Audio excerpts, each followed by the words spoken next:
Cordial saludo. Mi nombre es Liz Dayana y hoy les vengo a hablar sobre las fuentes formales del derecho. Para iniciar, estas no son otra cosa que los medios o las formas en las que el derecho se expresa y se hace cumplir. Básicamente son la forma como nos llegan las normas y se vuelven obligatorias.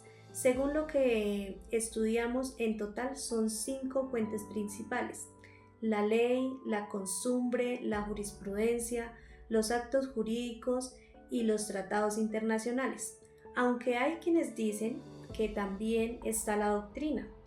En realidad no es una fuente propiamente dicha, porque los profesores o expertos no tienen la facultad de crear leyes, aunque sí ayudan mucho para entenderlas. Bueno, vamos a hacer una pequeña intervención explicando cada una de las fuentes que acabo de nombrar. Iniciamos por la ley. Proviene del poder legislativo, es la más importante en los sistemas del derecho escrito, como en este caso acá en Colombia, especialmente desde el siglo XVIII. El origen de la palabra del latín lex se ha dado varias explicaciones. Ejemplo, Cicerón dice que viene de legere, que significa leer, porque antiguamente se escribían para que todos las conocieran. Dejamos ahí y continuamos con costumbre jurídica, creada por la sociedad o la comunidad por el uso y la práctica reiterada, aceptándola como obligatoria. Seguimos con jurisprudencia. Son las decisiones y resoluciones que dictan los tribunales y lo último, tratados internacionales, acuerdos que firman los estados que crean obligaciones y normas para los países que se suscriben. Bueno, continuamos agregando que también tenemos dos formas de ver la ley. Una es por su contenido, que se refiere a normas generales, y la otra, que es la que usamos generalmente en Colombia, que es por quien la hace. Aquí es ley solamente lo que aprueba el Congreso, siguiendo todos los pasos que pide la Constitución. Para que una ley sea realidad, tiene que pasar por 4 pasos o 4 etapas.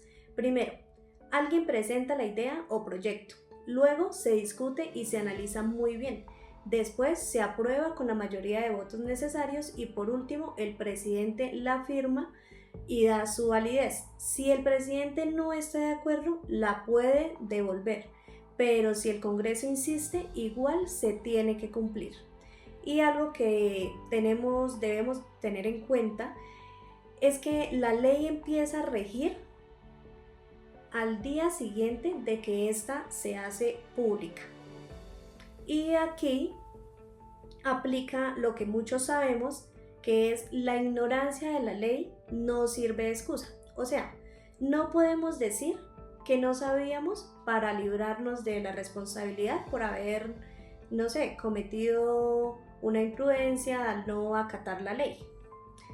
Bueno, aunque hacer leyes le corresponde al Congreso, en casos especiales el presidente también puede dictar normas que valen como leyes. Por ejemplo, cuando hay problemas graves de orden jurídico, guerras, crisis económicas o desastres, a eso se le llaman decretos con fuerza de ley. Entonces, yo creo que ahí está más que claro. También existen los actos administrativos, que son las normas que sacan las autoridades para aplicar las leyes en el día a día, y los códigos, que son simplemente conjuntos de leyes reunidas y ordenadas sobre un mismo tema, como es el Código Civil o el Código Penal. Mencionamos también las instituciones jurídicas, que son conjuntos de reglas que giran en torno a algo en especial, como el matrimonio, como la propiedad o el mismo Estado como tal. Y finalmente vimos cómo las leyes dejan de valer, lo que se les llama derogación. Puede ser que la nueva ley dice claramente que anula la anterior, o porque la nueva ley es totalmente distinta. y no deja que las antiguas sigan vigentes. También puede ser que los ciudadanos pidan anular una ley mediante, no sé, un referendo, por ejemplo, aunque hay algunas leyes como las de impuestos o presupuestos que no se pueden manejar de la misma manera. Y algo muy importante, una ley que ya se anuló jamás vuelve a valer por sí sola. Aunque se elimine la ley que la quitó, solo vuelve a regir si el Congreso la aprueba de nuevo. Y para finalizar, vamos a darle respuesta a la siguiente pregunta, que sería: ¿cómo se relacionan las fuentes del derecho y el ordenamiento jurídico? Bueno, por lo estudiado anteriormente, las fuentes del derecho y el ordenamiento jurídico se relacionan de forma directa y necesaria. ¿Por qué? Porque las fuentes son el medio por el cual surgen y se obtienen como tal la validez de las normas, y el ordenamiento jurídico es un conjunto organizado de todas las reglas, y en conclusión, sin fuentes no habría normas, y sin normas pues no existiría el derecho jurídico. Eso sería todo. Muchas gracias y le cedo la palabra a mi compañero Álvaro Barragán. Gracias a mi compañera Liz por cederme la palabra. Seguimos con las fuentes formales del derecho. La costumbre viene siendo la más antigua de todas. En Roma, hasta la expedición de la ley de las 12 tablas, el derecho era consuetudinario. También otro punto clave para destacar era que Europa en la Edad Media y el Renacimiento también habían aprobado esta fuente de derecho. Se prolongó hasta el siglo XVIII, época en que comenzó la expedición de los grandes códigos. Si queremos sacar una pequeña conclusión o más bien una definición o concepto de lo que es costumbre, se puede decir que podría ser la práctica o uso generalizado que se cumple bajo el convencimiento de que obedece a una necesidad jurídica. El valor de las costumbres en las diferentes ramas del derecho. No todas las ramas del derecho aceptan la costumbre como una fuente formal, o si en algunos casos se pudo haber dejado un espacio para que hiciera parte de ella.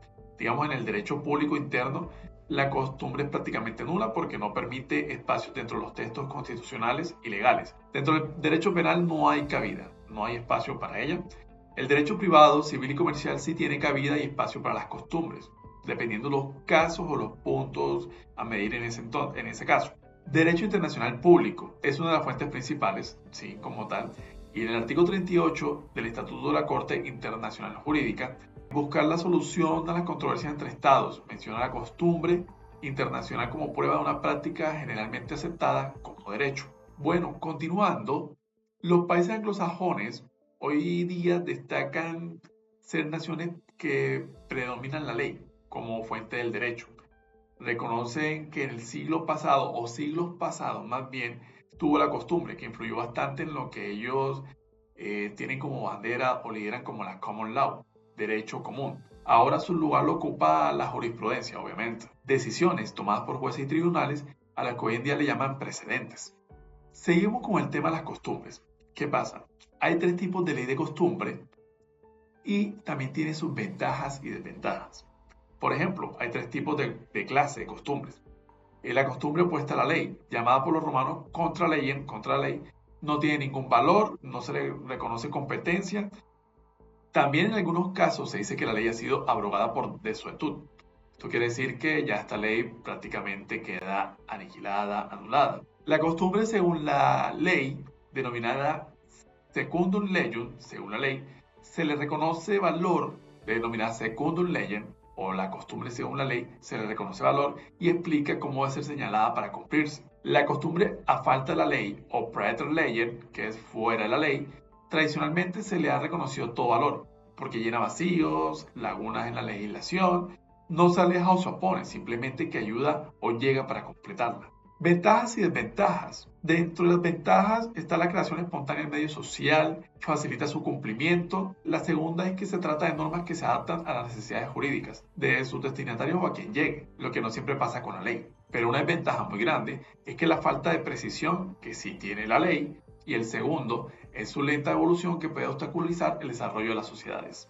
Continuamos con la jurisprudencia. Esta es otra fuente formal del derecho. Aquí también vuelve y retoma Justiniano y dice: la jurisprudencia es el conocimiento de las cosas divinas y humanas, la ciencia de lo justo y de lo injusto. posiblemente el derecho positivo de un país también puede ser considerado en ese concepto. Los significados, también como norma jurídica, cuando se entra en litigios mediante la aplicación del derecho, los jueces, los tribunales, crean una verdadera norma jurídica porque esa decisión obliga a las partes del proceso. Es una fuente del derecho porque es creadora de normas jurídicas. Continuamos.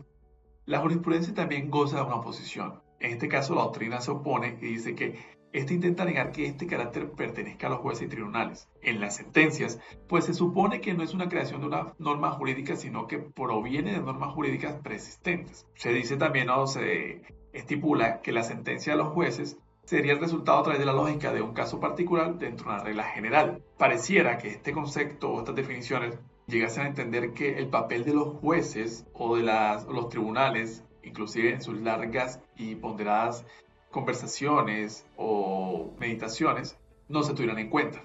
Continuando, también tienen la jurisprudencia sus defensores, Hans Kelsen y Máximo Pacheco, en una frase no es conjunta, es una de Máximo Pacheco en la que dice: la sentencia judicial como norma individual no solo es una operación lógica de individualización, sino también un acto de creación que implica, dentro de ciertos límites, un punto de vista sobre la justicia, una propia valoración.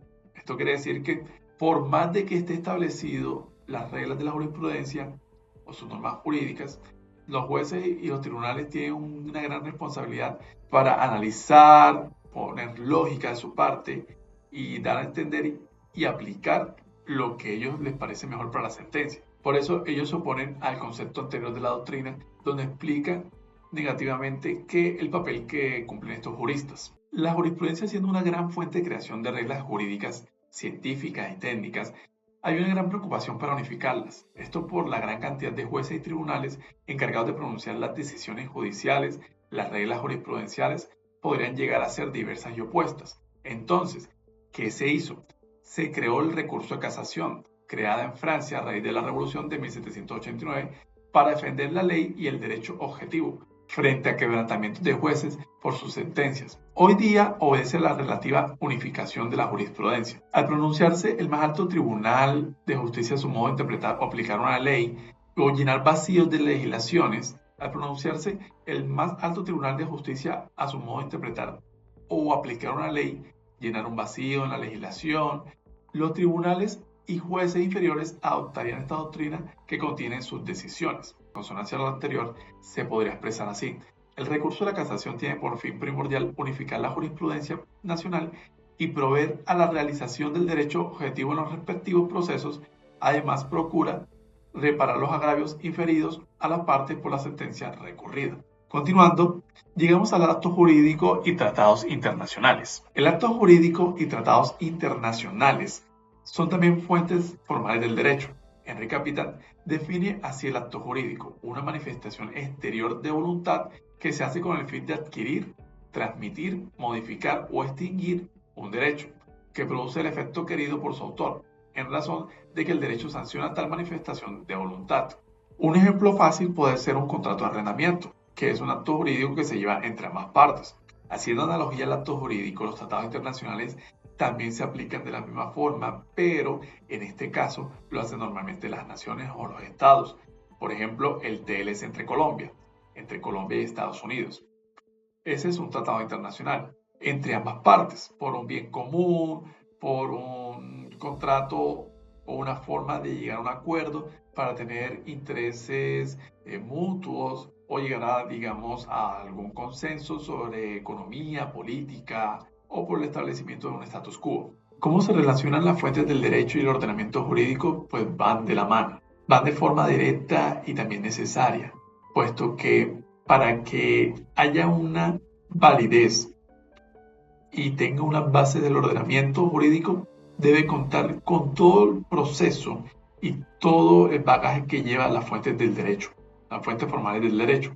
Y las fuentes formales del derecho no tendrían un esparcimiento o una guía hacia todo lo que ellos se aplican y se fomentan si no estuviera el orden o el ordenamiento jurídico para exponerlas y expresarlas.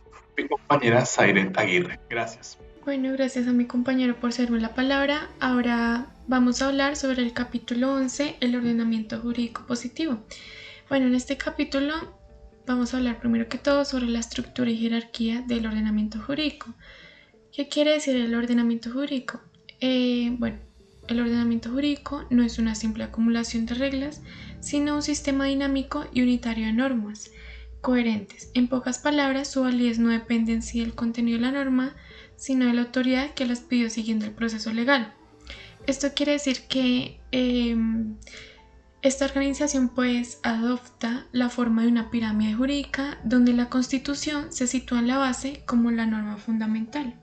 En esta parte también hablaremos de la unidad de fundamentos y resolución de conflictos. Ya por otra parte, el sistema mantiene su unidad porque todas sus normas emanan de una única fuente originaria o norma fundamental, mientras que para la ciencia jurídica esta norma es un postulado o convención para que el sistema funcione. La filosofía jurídica encuentra su fundamento real en la naturaleza racional y social del hombre.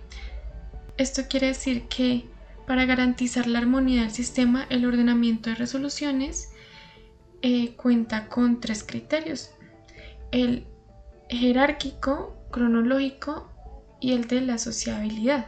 En esta parte vamos a hablar de la naturaleza del sistema jurídico. Bueno, en sí el derecho no es un montón de reglas, sino que es un sistema dinámico. Esto significa que el sistema valida una norma y verifica que sea buena y justa y haya sido dictada por la autoridad competente. Eso quiere decir naturaleza del sistema jurídico. Y ya por otra parte pasamos a la estructura jerárquica, la pirámide.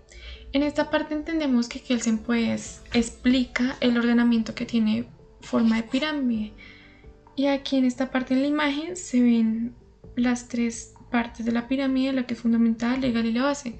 En la base está la Constitución y de ellos cuelgan todas las leyes y sentencias. Bueno, ya pasando a esta parte hablaremos de los fundamentos de unidad. Según entendí, pues la filosofía se usa para afirmar que el fundamento está en la naturaleza racional y social del ser humano. Por lo tanto, eso exige autoridad para vivir en esta sociedad. Y también en esta parte está lo que es mecanismo de coherencia.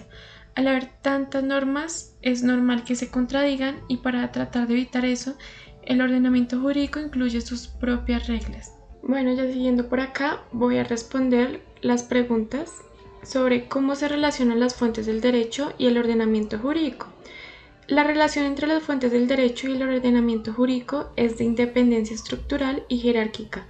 Esto quiere decir que por parte del sistema jurídico se define como un sistema dinámico y esto significa que la validez de las normas que lo componen no depende de su contenido ético o moral. Y por otra parte, la estructura del ordenamiento jurídico se organiza en una pirámide jurídica. El lugar que ocupa una norma en esta pirámide pues depende directamente de la jerarquía de ella. Esto sería todo. Muchas gracias.